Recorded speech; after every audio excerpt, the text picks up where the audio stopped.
Hey guys, it's your girl Maya K, and we are back with why I refuse to sell my soul or my body to make it to the top.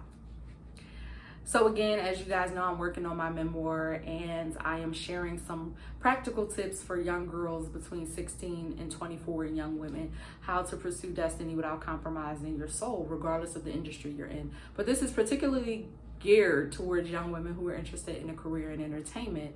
And since I am, in entertainment, and God has assigned me to the mountain of celebration, which is Hollywood, the arts, and things of that nature, I have a lot to say about it. I've been in Hollywood for a few years now. And so one of the things I want to talk about is why I refuse to sell my soul or my body to get to the top.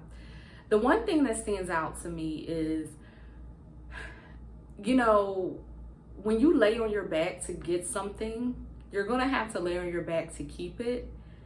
And God never intended for you to catch your blessings laying on your back. And if there's anything that someone is enticing you to do in order to receive something that God already said was yours, I want you to think about what happened with Jesus when he was led into the wilderness to be tempted by the enemy. First of all, I want you to take note of how he was led there to be tempted by the enemy. It's not saying he was led into the wilderness to rest and then temptation made what happened. It was on purpose. Because before you get promoted, remember his ministry started right after that. Before you get promoted, you think it's the enemy all the time that tests you, but it's God. He wants to know, are you really for him? And I've had ample opportunities. You know me, I'm always going to keep it real. I've had ample opportunities to sleep my way to the top. And I'll share one story in particular. It's also going to be in my book. But I remember this time where this guy, I was working with a manager here in Atlanta. He was actually the manager for Tommy Ford. God rest his soul. He managed Tommy Ford's career and more so his booking agent. And he had sent me on an errand to go pick up something for him. And it was a video. And what happened was when I got to the gentleman's apartment, I had talked to him on the phone. And I was supposed to be picking up basically a copy of the film or whatever they had filmed. And when I got there, he was like, yo, it's going to take like 3 hours.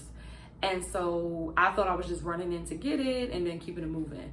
So then he was just like, but you can come in. And of course I knew I was going to have to come in, but I didn't think I was going to be there that long.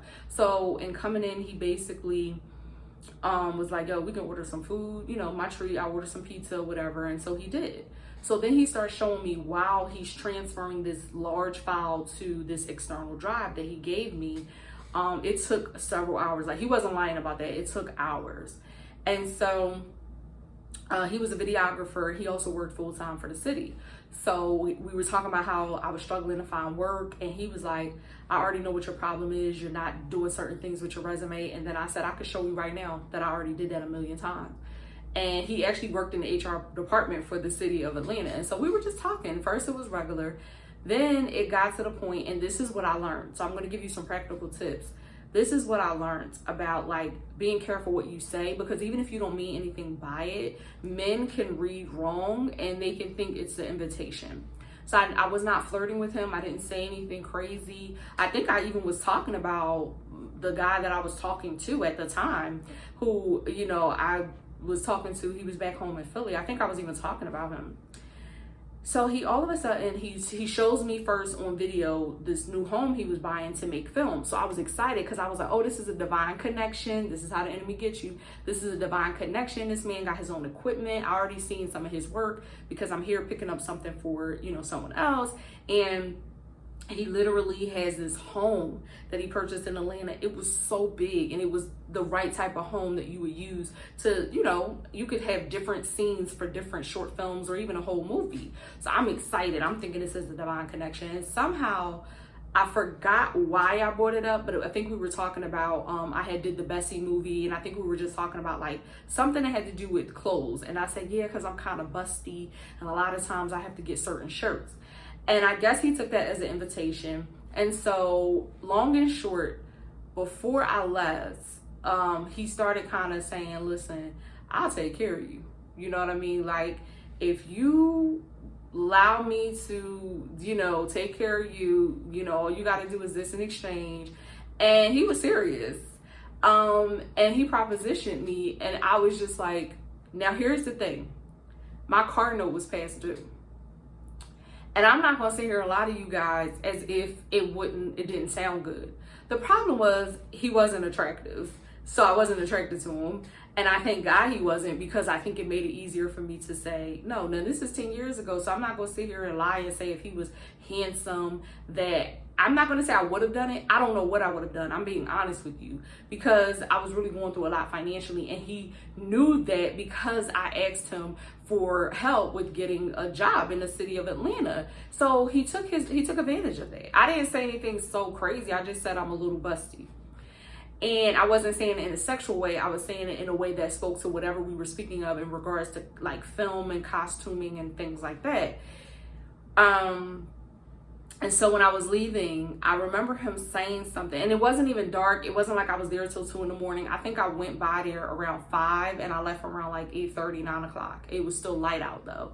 And he literally makes this remark as I'm leaving, and he stands on the porch, just to see me off. And he goes, I know I'll be hearing from you. And I was so turned off, like, you got some nerve, you cocky bastard. You will not be. Like, in my head, I'm like, he must don't know. I choose when I want to be a freaking hoe. Now, obviously, I'm not a hoe, but I'm just saying. So I remember driving home, and I just said I would never again. And I told the guy that I was working for, and he was just like, yeah, he got some ways about him. And he brought up this situation. Here's the thing. He brought up the situation. I was working for a husband and wife couple, and he brought up the situation where he was like, y'all remember that time that we went out with him and he kicked that girl out of his car and the way he treated that woman? He was like, yeah, I'm glad you told me. And I was just like, wow, like, so he has a pattern of being nasty and disrespectful to women. But I noticed that he wasn't nasty and disrespectful to me. What he said was disrespectful, but it wasn't really, like, if you think about it, he said it nicely.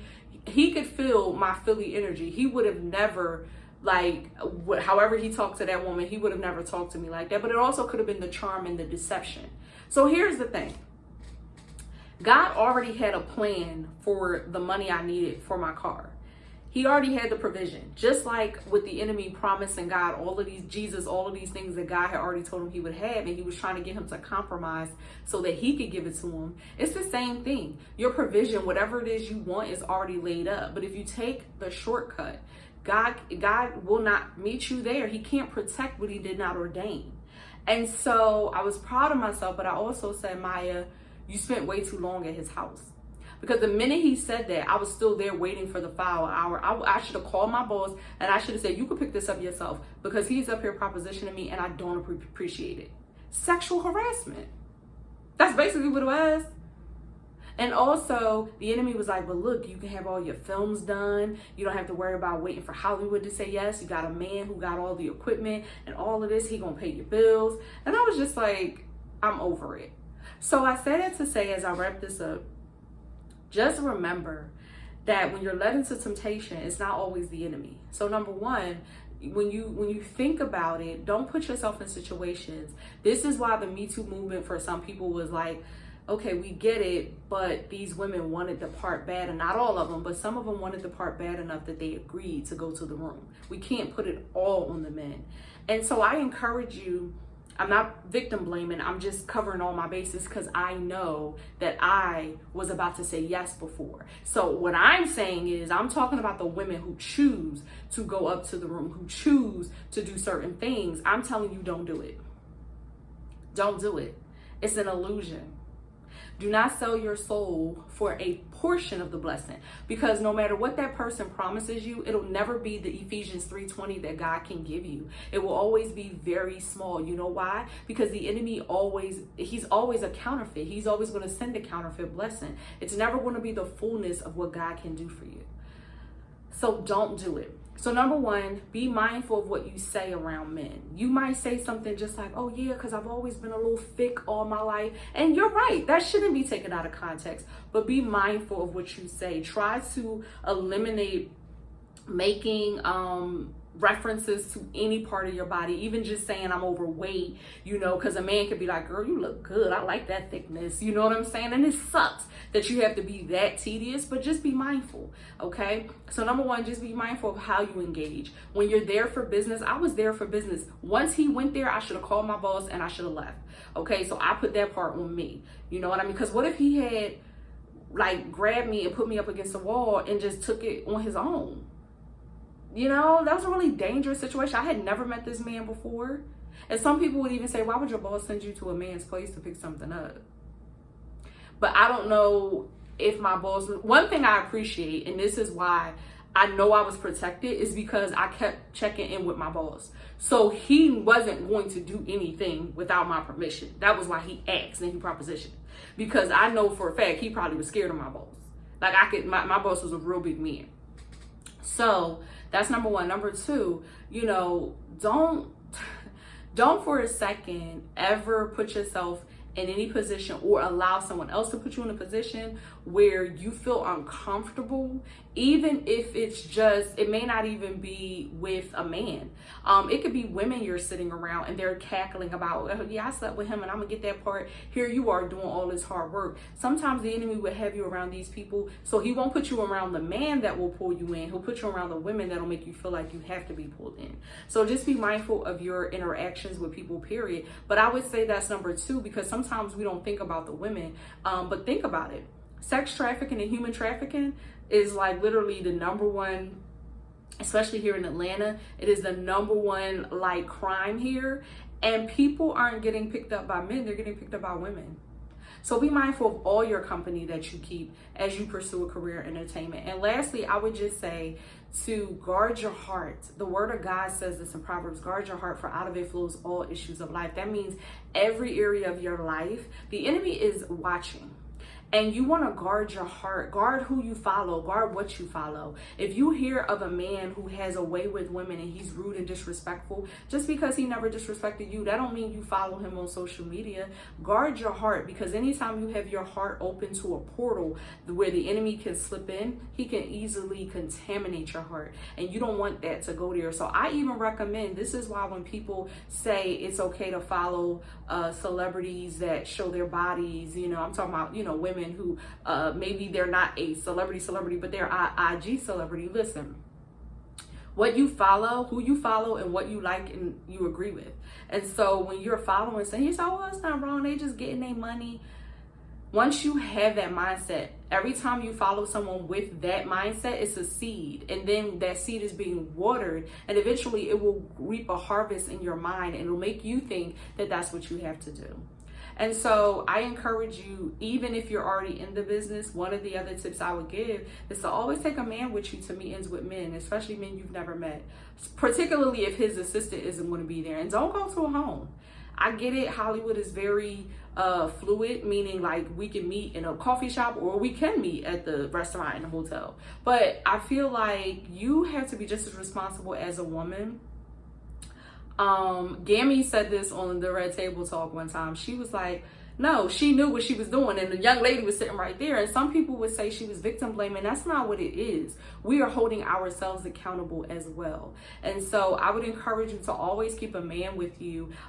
Even if you have to pay, they actually have services where you can have like a daily like bodyguard. Now, I'm not saying you got to act like you so high and mighty that you need a bodyguard, but if you don't have representation yet, like say you're going to some of these meetings on your own and God is opening doors, it might pay. I saw this on a show. This woman was being stalked. And so she hired security to help her, because you know what they say about stalkers, until they do something, they can't do anything. They're allowed to sit across the street and watch you, because it's public property. So you can do that, you know, hire somebody for, if you know you're gonna have 4 meetings in a day, you're in LA hitting the pavement, then hire someone. It may be like $50 an hour, but and I'm not saying, I know some of us are starving. I don't like saying starving artists because I don't want to speak that over you, but we're artists who are growing, and so we don't always have a lot of money, but you know, you gotta pay for your protection sometimes, and maybe saving. If you're a waitress, keep saving and put aside money, so when you have these meetings and you know you're going into a space with multiple men or at least one man, and you don't know if they're assistants or females, so you don't know if their assistants are even going to be in the room. You want to have your own protection. And all you have to do is have them sign an NDA, so that they can't disclose anything that happened in the meeting. You know, they would have to make sure they don't ever discuss it, especially if you're talking about a deal and money. Just have them sign an NDA. So do not sell your soul, okay, or your body to get to the top. And just because you don't exchange like sex for money, that doesn't make it any less prostitution. If you exchange sex for a business opportunity, if you exchange sex for a part, it's all prostitution. So it's for goods or services. So I just encourage you to think about my story. Like, it was hard, but I decided I would rather them repo my car than for my soul to be repoed by a man.